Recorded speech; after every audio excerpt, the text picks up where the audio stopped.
I, 42F, have a daughter Emily, 16F, and a brother Jake, 35M.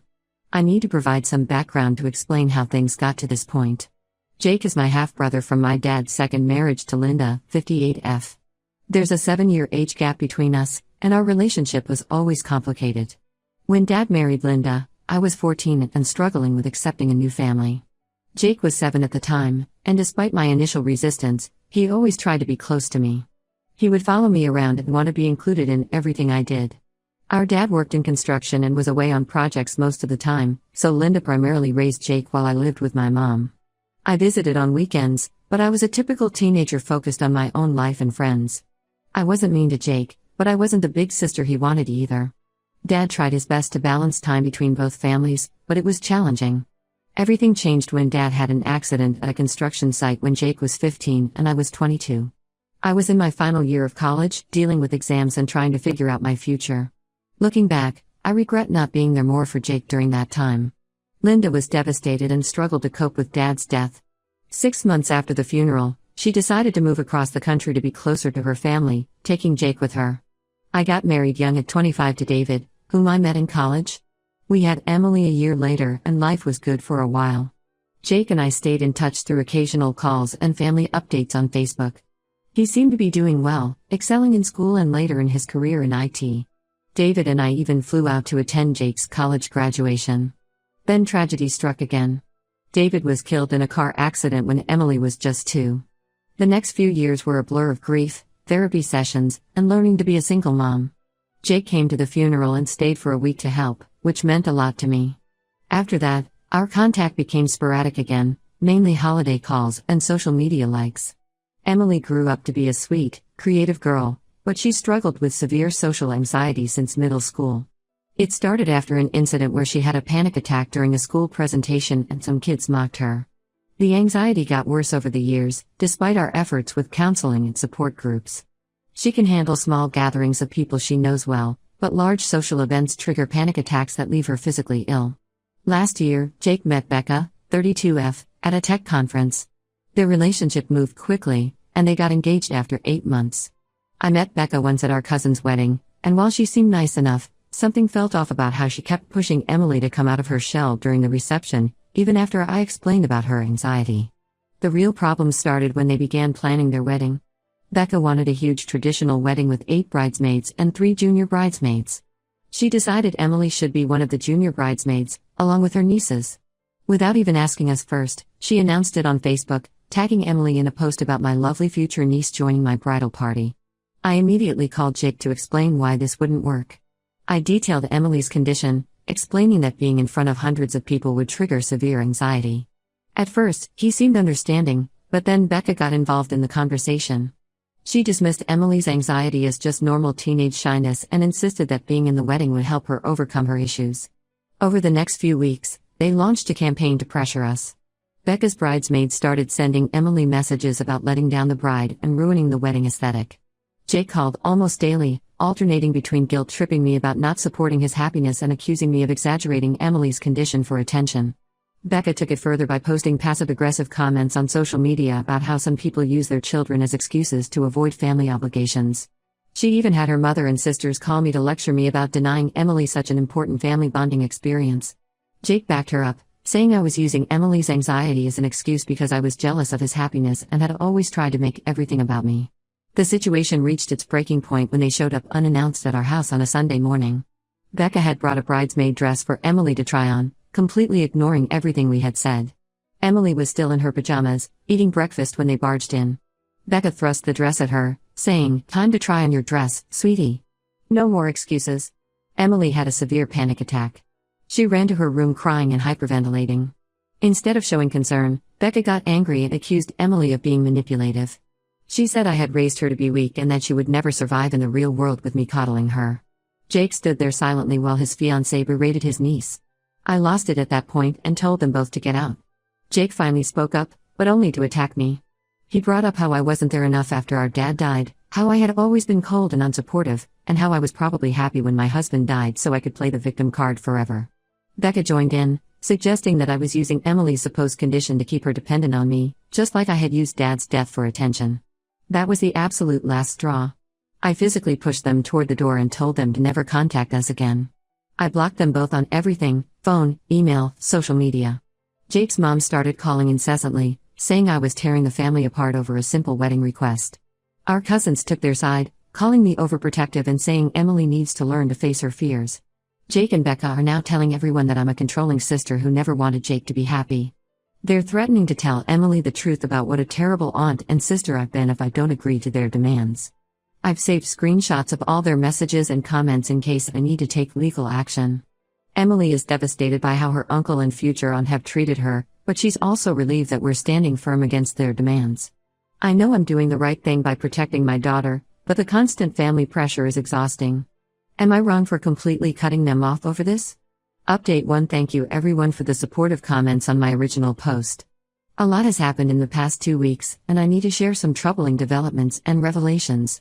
First, Jake and Becca tried to contact Emily directly through her school email, which they got from our cousin Amy, 31F. They sent her a lengthy message claiming I was manipulating her and keeping her from having normal teenage experiences. They wrote that they only wanted to help her overcome her shell and that if she trusted them, they could show her how to live without anxiety controlling her life.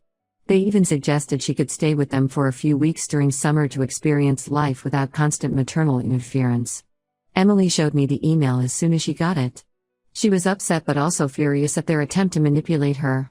What shocked me most was that they had included details about my past that Emily didn't know about, like suggesting I had abandoned Jake after our dad died and hinting that I had somehow contributed to my husband's death by being too controlling.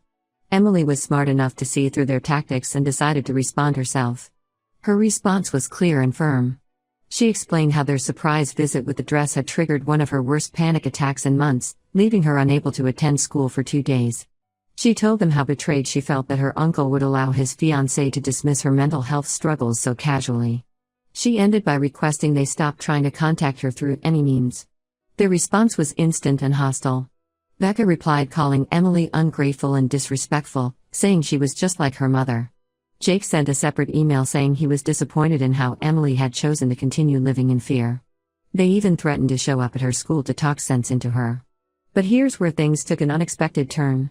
After seeing Becca's latest social media rants about our situation, Jake's ex-girlfriend Melissa, 34F, reached out to me. They had dated for 3 years before Becca, and Melissa had some disturbing information to share.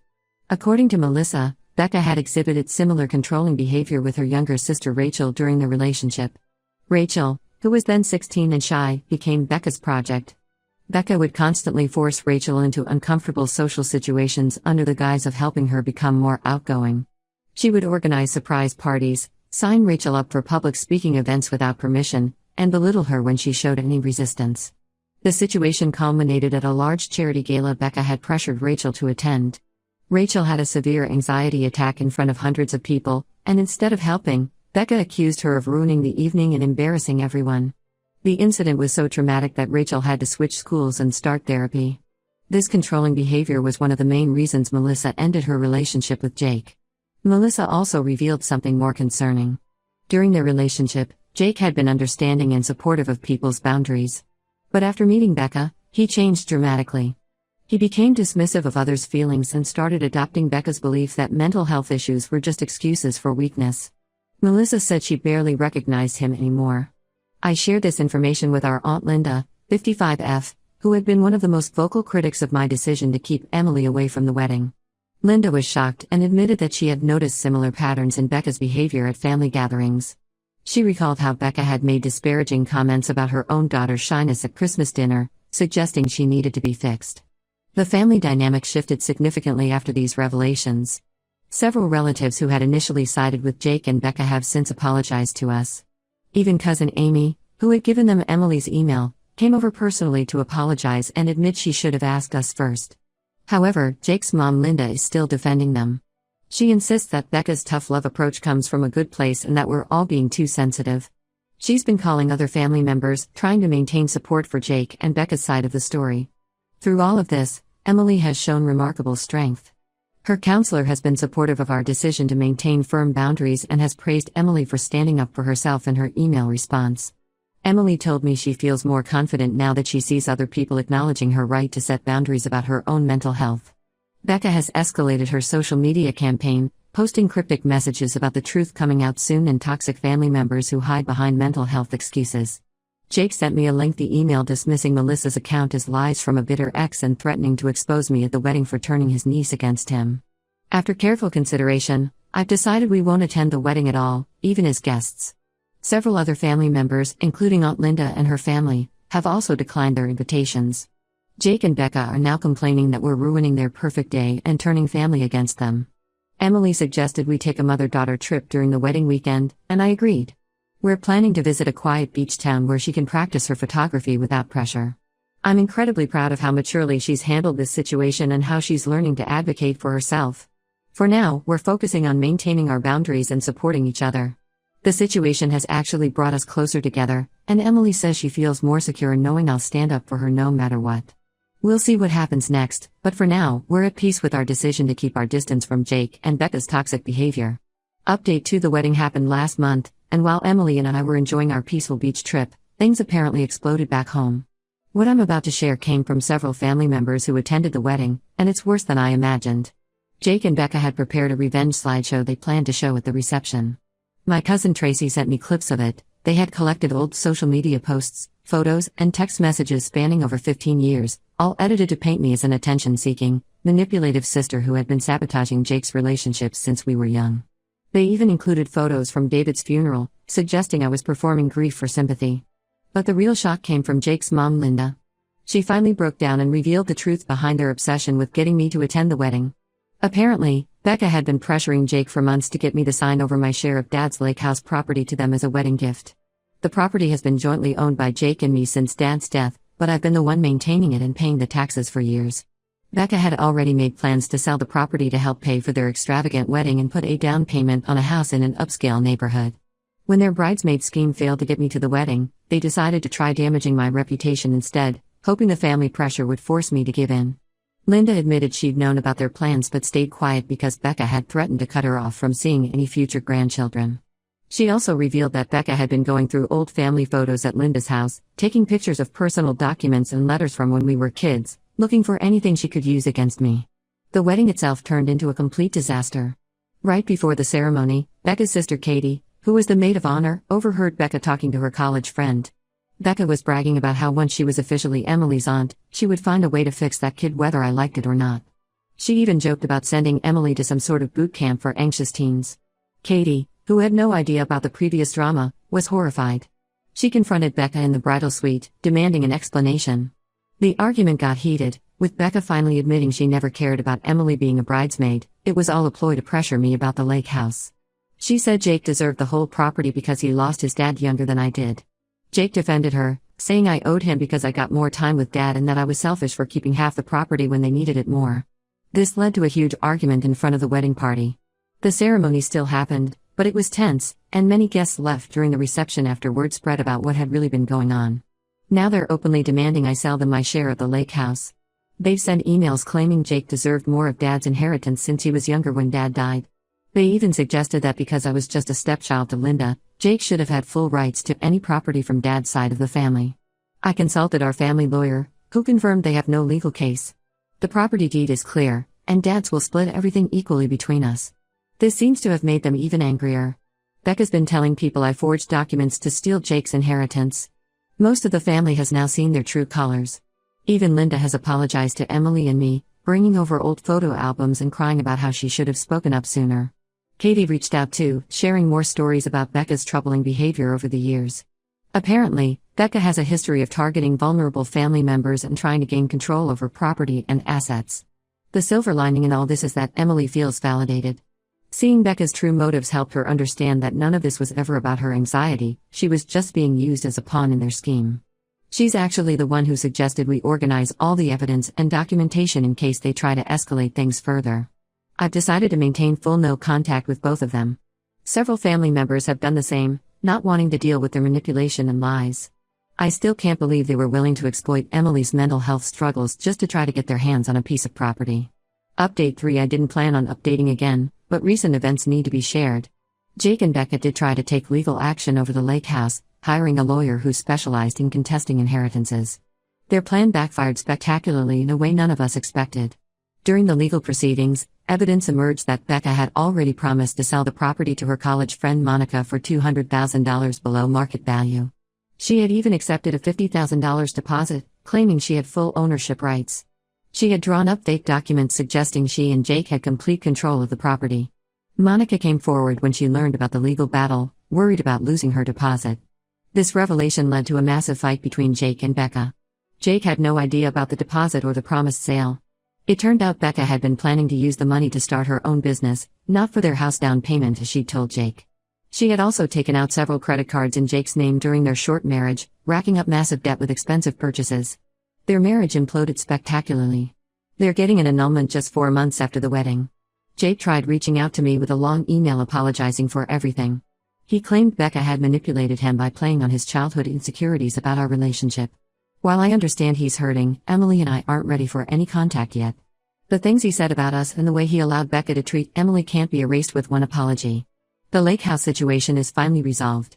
After the truth about Becca's scheme came out, Jake agreed to sell me his share of the property. I think he wanted to wash his hands of anything Becca had tried to control. Emily and I spent last weekend there cleaning it up. We found some old photo albums in the attic that Dad had made before he died. Emily enjoyed hearing stories about her grandfather and seeing pictures of Jake and me as kids. Becca moved back to her hometown after the annulment but hasn't stopped causing drama. She's telling anyone who'll listen that Jake and I conspired together to ruin her life and marriage. She's even tried to contact Monica to demand her deposit back, threatening legal action. Thankfully, Monica has all their communications documented. The most positive outcome has been Emily's progress.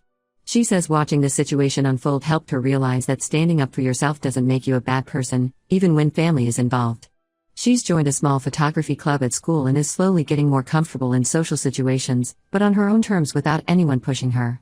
Linda still calls occasionally, trying to broker peace between Jake and me. I've made it clear we need time and space. The family members who initially pressured us have backed off after seeing how everything played out. The cousin who gave out Emily's email sent us a heartfelt apology letter and has become one of our strongest supporters. Emily and I are planning to host a small family gathering at the lake house next summer, but only for those who stood by us through this mess. We're having the locks changed and installing security cameras first, just in case Becca tries anything else. Looking back, I realize that protecting your peace sometimes means letting go of family members who refuse to respect boundaries, no matter how much history you share. Emily and I are doing much better now without their drama in our lives. We're focusing on making new memories at the lake house, ones that aren't tainted by manipulation and betrayal.